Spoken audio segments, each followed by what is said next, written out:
Welcome, Age of Vintage Society. Angela Lansbury has been captivating audiences for 7 decades in roles ranging from sassy saloon singer to sharp-witted sleuth. With equal ease, she's played a princess, a pirate, a witch and a wench, and triumphed as not only a beloved movie star, but also the belle of Broadway and the queen of primetime television. Why Angela Lansbury escaped Hollywood to save her children. Make sure to watch the video until the end and leave your thoughts in the comments. If you are new here, join our wonderful community by subscribing to the Age of Vintage channel.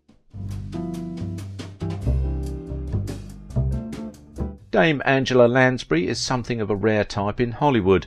Simply put, Angela Lansbury is one of the legends in the field of the performing arts. She spent her adult life being both extraordinarily famous and utterly beloved. Because she's best known to a worldwide audience as an amateur sleuth, Jessica Fletcher in Murder, She Wrote, it would be easy to imagine that Angela Lansbury is indistinguishable from the character she so memorably plays.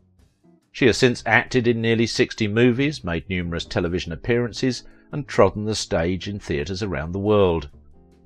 Angela Lansbury comes from an influential family.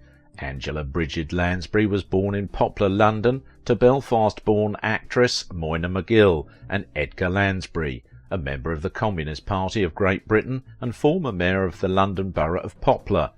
Her paternal grandfather was the Labour Party leader George Lansbury. She is the elder sister of producer Edgar Lansbury and a cousin of the late English animator and puppeteer Oliver Postgate. Her cousin, the academic Coral Lansbury, was the mother of former Australian federal opposition leader and noted Republican Malcolm Turnbull. Angela's father, whom she adored, would never get to see her make it in New York.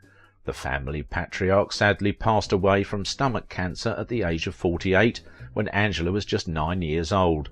She probably would have stayed if a family tragedy hadn't altered the course of her life. And it is a life, it turns out, that has been at sharp variance from the perceived picture of Angela Lansbury.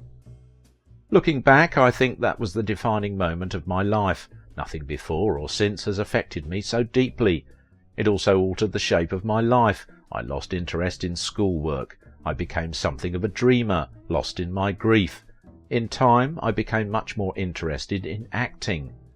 She studied at the Webber Douglas School of Singing and Dramatic Art before moving to New York with her brothers and actress mother just before the 1940 London Blitz. She continued studying drama and got her first professional entertainment job doing cabaret in Montreal. After relocating to Los Angeles, Lansbury worked at Bullock's Wilshire department store while auditioning for roles. Angela knew she wanted to perform but didn't quite know how to get started. Not long after the family moved to the United States, her mother landed a role in a touring production of the play Tonight at 8:30. Angela accompanied her mother on the Canadian route, where she managed to get a paid gig at the Samovar Club in Montreal. As she was only 16 at the time, the young star in the making lied and said she was 19 in order to secure the job. She sang a plethora of Noel Coward songs which got her $60 a week. It was during her stay in New York City that she cultivated her natural talent for performing. In 1943, 17-year-old Lansbury came to the attention of director George Cukor, who gave her a plum role in Gaslight. That led to a 7-year contract at MGM and a salary of $500 per week. As Nancy, the conniving Cockney maid, Lansbury more than held her own in scenes with Ingrid Bergman and Charles Boyer, and received the first of her 3 nominations for Best Supporting Actress. In the book on Cukor, the director said, "On the first day of shooting, even though she was only 17 and had no experience, she was immediately professional. She became this little housemaid. Even her face seemed to change. Suddenly I was watching real movie acting." Unlike the usual rigours most aspiring actors face, Lansbury had a relatively smooth rise to the top, earning an Oscar nomination for her film debut. She was then cast as Sybil in The Picture of Dorian Gray and earned her second Oscar nomination for her performance. At 19 she was supporting her mother and student brothers. If anything good came out of my father's early death, it was being catapulted into maturity ahead of my contemporaries, and I grew up fast because I had to. In some ways, yes, but in others she was still naive. It helps to explain why, not yet out of her teens, she married actor-turned-artist Richard Cromwell, a good-looking man almost 15 years her senior. It lasted less than a year. Angela arrived home one day to find a note from him. Sorry, it read, I can't go on. Bewildered and devastated, she couldn't understand her husband's defection until a publicist at the studio told her Richard was a homosexual. So I may have been mature in some ways, but I was also a greenhorn, as they say. He was such an attractive man, so full of fun. He knew all the old movie stars. He was a great friend of Joan Crawford, for instance. He showed me a world full of colours I'd never seen. So why he wanted to marry me, I'll never know. My theory is that he fell in love with Sybil in The Picture of Dorian Gray. I was absolutely shattered when he left, although we found a way to remain friendly right up until his death from liver cancer in 1960. Despite her youth, the versatile Lansbury was destined to play mature women. In Frank Capra's State of the Union, the 23-year-old Lansbury portrayed a 45-year-old newspaper magnate embroiled in an affair with Spencer Tracy. In Cecil B. DeMille's Samson and Delilah, she played lead actress Hedy Lamarr's older sister, though she was 11 years younger than Lamar.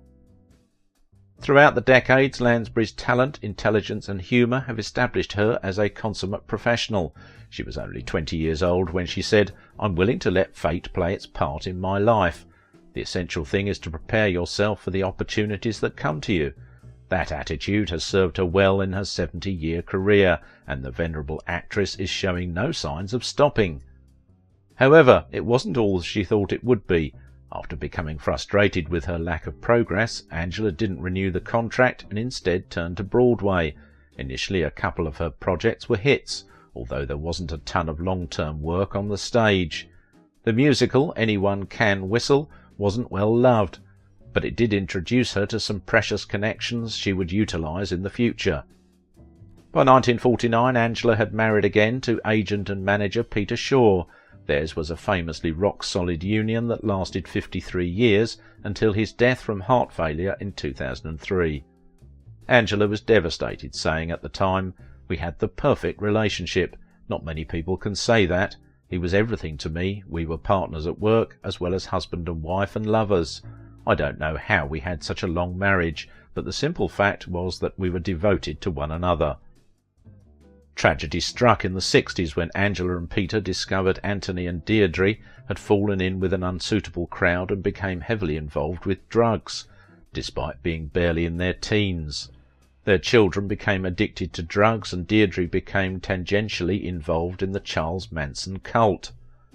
She was one of many youngsters who knew him, and they were fascinated. He was an extraordinary character, charismatic in many ways, no question about it. It started with cannabis but moved on to heroin. It pains me to say this, but at one stage Deirdre was in with a crowd led by Charles Manson. Something had to be done, so Peter and I agreed that we had to leave, and soon. We considered Ireland for peace and quiet, so we upped sticks and moved to Cork. It was a decision we never regretted.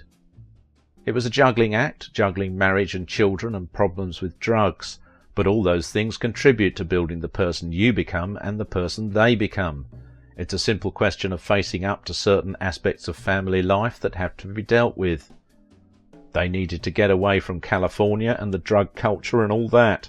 After their Malibu house was burned in a fire, and for the sake of her children, Lansbury moved the family in the 1970s to get away from Hollywood life.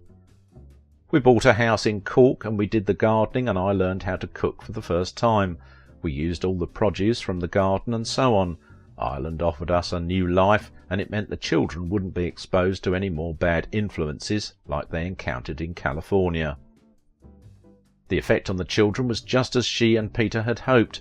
Anthony pulled right out of his bad habits quite quickly. It took Deirdre a little longer, but she finally got married, and she and her husband live in Los Angeles, where they run their own Italian restaurant. Anthony retired from his job as a TV director. He directed 68 episodes of Murder, She Wrote, also married and had 3 children, 2 sons and a daughter. When she looks back on what might have happened, it fills me with dread. Peter and I had no idea what had been going on, but then we had no experience of drugs. We didn't know the significance of finding a pipe in a drawer. Why would we? And when we did, we didn't know how to help them, nor were there any experts back then who could offer advice to the parents of kids from good families who were using, and sometimes overdosing, on drugs. It was like an epidemic. When Angela resumed her career, it was on Broadway, a canny move that resulted in some of her greatest successes in a series of leading roles in musicals. It took a little while, but finally Angela's Broadway performance in 1966's Mame gained her the kind of praise she had been hoping for.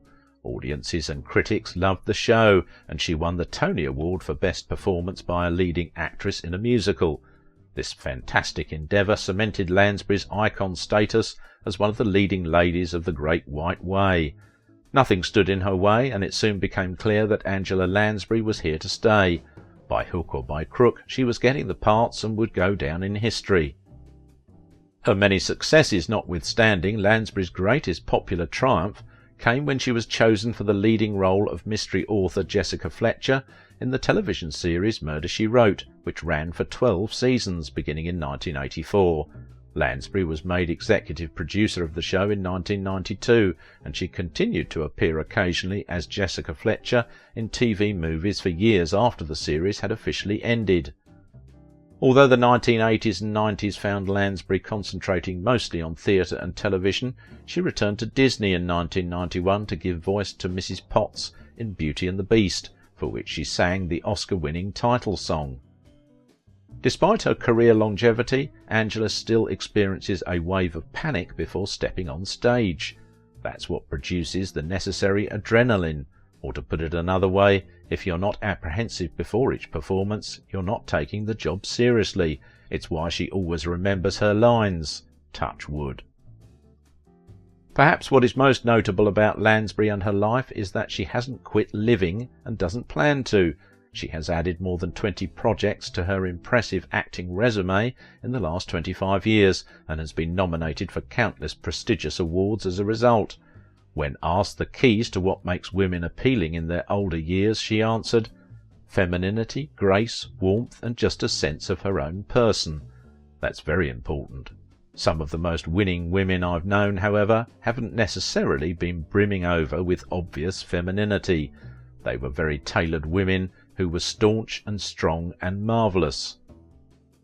Angela Lansbury simply refuses to vegetate. Her influence on seniors across the globe can be felt in those who refuse to let their golden years be anything but that, golden.